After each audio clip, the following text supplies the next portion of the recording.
금산 예찬교회 이영 목사님께서 말씀을 전하십니다.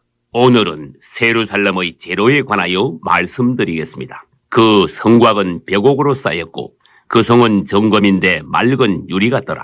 또 그 12문은 12진주니 문마다 한 진주요 성의 길은 맑은 유리 같은 정금이더라. 아멘. 세루살렘은 살아있는 보배로운 돌인 금과 진주와 보석으로 된 천국의 성입니다. 그리고 그것은 땅에 있는 물질적인 금과 진주와 보석이 아닌 아버지와 아들과 성령과 연관된 하늘에 속한 영적인 금과 진주와 보석의 성인 것입니다. 성경에서는 가장 먼저 창세기 1, 2장의 에덴 동산에서 금과 베델리엄과 호마노가 나오는데 그중 베델리엄은 진주의 일종이며 호마노는 보석의 일종입니다. 그 후 신약에 와서 고린도전서 3장에는 금과 은과 보석이 나오는데 그것은 사람들이 죄를 지은 결과 그리스도의 구속하심이 필요하게 되었으므로 진주 대신 은이 나오게 된 것입니다. 그러나 결국 그것은 계시록 21, 2장에 와서는 금과 진주와 보석의 새 예루살렘으로 완성됩니다. 이제 이 세 가지 재료에 대하여 차례로 살펴보겠습니다. 첫째, 금은 하나님의 신성과 본성을 나타내는 것으로서 새 예루살렘의 기초를 이루는 주 재료가 되므로 새 예루살렘은 말하자면 금으로 된 산이라고 할 수 있습니다. 그 성은 정금인데 맑은 유리 같더라. 아멘. 새 예루살렘의 주 재료가 금이라는 것은 그 성이 하나님 자신으로 건축된 성이며 또 그것이 하나님의 본성과 생명과 영광으로 충만한 성임을 나타내는 것입니다. 모세가 건축한 성막에서 지성소에 들어가면 벽이 금으로 되었고 법궤와 그 위의 시은좌와 두 그룹도 모두 금으로 만들어졌으며 지성소의 가로 세로 높이가 똑같았습니다. 한편 새 예루살렘 역시 금으로 건축되었으며 가로 세로 높이가 똑같은 정육면체로 건축된 성이므로 결국 새 예루살렘은 우주의 지성소가 되는 것입니다. 그 성은 네모가 반듯하며 그 성을 청량하니 1만 2천 스타디온이요 장과 광과 고가 같더라. 아멘. 여기서 성경에 나오는 금에 관하여 몇 가지 보기로 하겠습니다. 먼저 창세기 2장에서 에덴 동산의 비손 강은 금이 있는 땅을 흘렀습니다. 첫째 강의 이름은 비손이라 금이 있는 하윌라 온 땅에 둘렸으며 그 땅의 금은 정금이더라. 아멘. 그리고 출애굽기 25장 이하의 성막에서 성소와 지성소의 주 재료 역시 금이었습니다.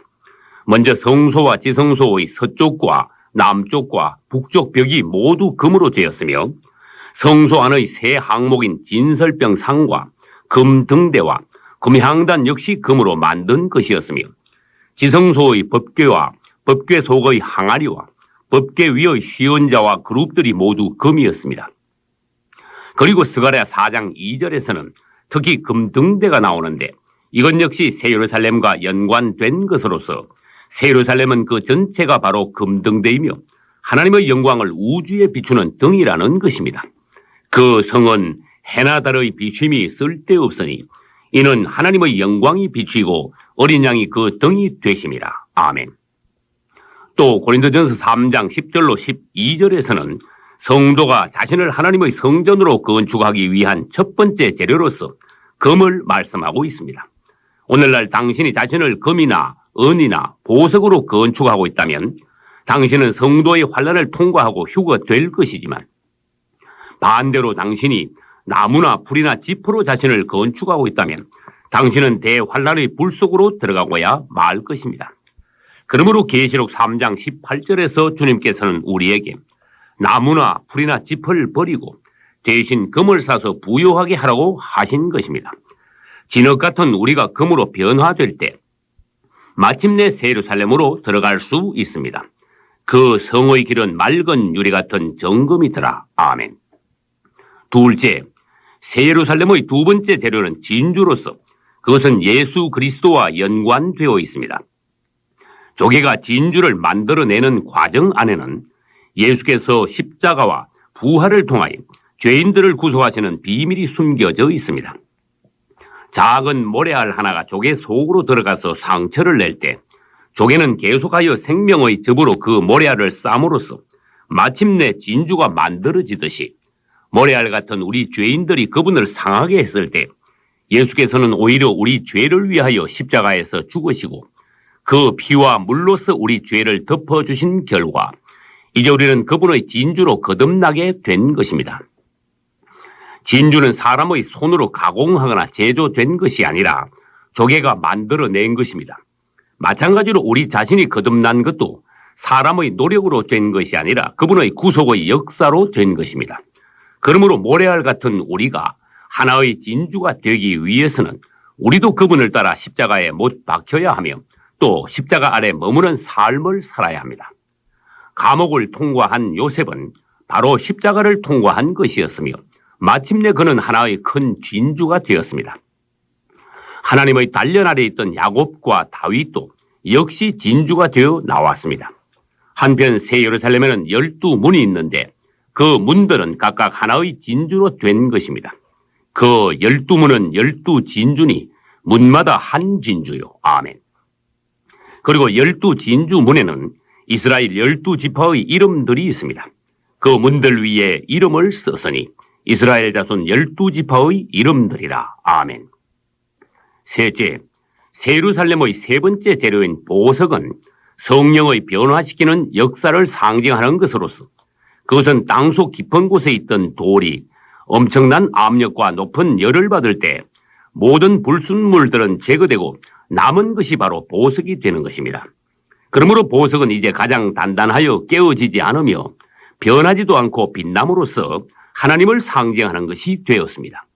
보좌에 앉으신 이의 모양이 벽옥과 홍보석 같더라. 아멘. 하나님 자신이 바로 보석으로 표현된 분이시며 새 예루살렘의 성곽도 벽옥이라는 보석으로 건축되었습니다. 그 성곽은 벽옥으로 쌓였더라. 아멘. 그리고 성곽의 기초도 벽옥 등 12가지 보석으로 쌓은 것입니다. 그 성곽의 기초석은 각색 보석으로 꾸몄는데 첫째 기초석은 벽옥이요, 둘째는 남보석이요, 셋째는 옥수요, 넷째는 녹보석이요, 다섯째는 홍만호요, 여섯째는 홍보석이요, 일곱째는 황옥이요, 여덟째는 노곡이요, 아홉째는 담황옥이요, 열째는 비취옥이요, 열한째는 청옥이요, 열두째는 자정이라. 아멘. 출애굽기 28장에는 대제사장의 복장 중에서 가슴에 붙이는 흉패에 12개의 보석이 있습니다. 그것은 대제사장이신 예수께서 그분의 백성들을 보배롭게 여기시며 항상 가슴에 품고 계신다는 것입니다. 우리가 본래 흙이었지만 그리스도를 영접함으로써 우리는 돌이 되었습니다. 그리고 야곱이 하나님의 손안에서 다루심을 받고 이스라엘이 광야에서 단련받은 것처럼 우리도 고난과 역경을 겪으면서 엄청난 압력과 열을 통과할 때 성령의 역사하심으로 우리는 점차 보석 같은 사람으로 바뀌어 가는 것입니다. 새 예루살렘은 자연적인 동산이 아니라 하나님께서 건축하신 성입니다. 그것은 새 예루살렘이 육신적인 사람으로 조성된 것이 아니라 하나님께서 변화시킨 보석 같은 성도들로 건축된 성이라는 것입니다. 당신이 그저 예수 그리스도를 믿는다고 하여 모든 것이 다 된 것은 아닙니다.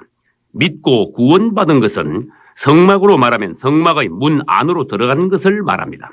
그 후 성막의 뜰에서 번제단과 물두멍을 거쳐 기름 부음을 받고 성소에 들어가서도 떡상과 금등대와 금향단을 통과하여 마침내 지성소로 들어갈 수 있듯이 당신도 구원받은 이후에 그 상태로 머물러 있지 말고 하나님의 성분으로 충만한 금이 되며 그리스도의 구속하심을 입어 진주가 되어가고 성령의 만지심으로 보석이 되어 새 예루살렘에 들어갈 수 있기를 축원합니다.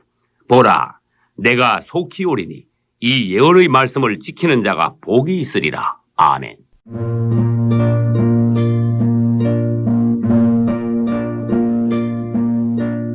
너 형제여, 너 자매여, 이제 그만 주님 곁으로